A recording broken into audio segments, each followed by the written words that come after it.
Hey guys, welcome back to Contest Prep University. I'm Joe Klemczewski with Adam Atkinson. Moving right along in our final touch series, we're going to talk about posing and probably posing music. I think we can squeeze these two together instead of extending like we have been, Adam. Um, I will say, just to get into the posing music right now, because I know a lot of organizations, as the numbers have gone up, they are just cutting. So fewer people get to pose.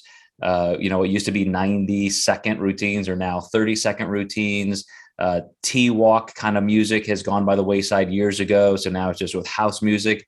So where do people have to focus? What divisions, what organizations are you going to have to prepare some music for a free posing routine of some sort?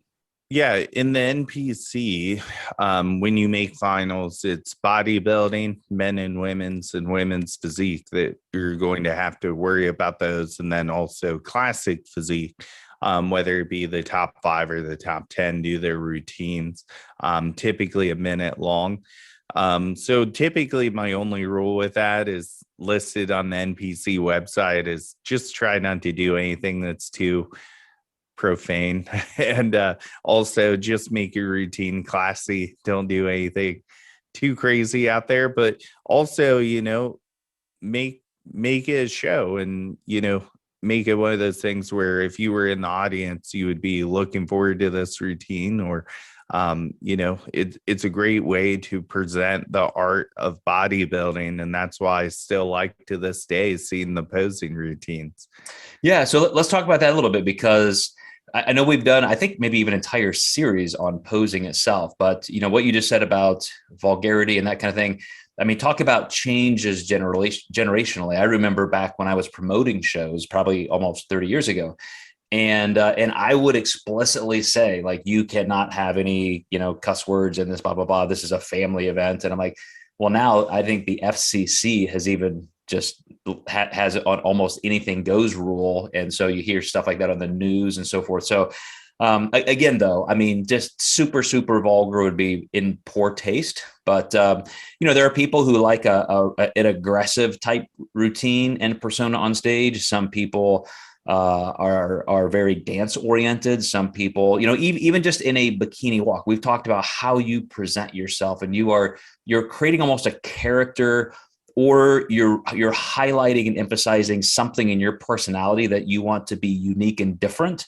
And this is your chance for that statement. It's not just artistic expression. It's you being known by the judges in the audience. And I think a lot of people don't take that seriously enough. Yeah, I definitely agree. And that's kind of the downside. If anyone watching gets to go to the Arnold Classic or the Olympia, you might have a predetermined idea that you're like, I just don't want to see posing routines because you've been to a lot of amateur shows. Watch these pros pose. It's an art and it is awesome. And there's still amateurs that pose like pros. So there's a few out there. But I guess I'll make this like a PSA essentially, where if you're an amateur, put some time into your routine and let's bring the the routine back. Let's bring the routines being a fun thing, because a lot of people just think they have to do it and they just don't really put much time and effort into it. So remember, it's a show. So, just like you would practice your lines in a play, practice your posing and practice to your music and make it fun.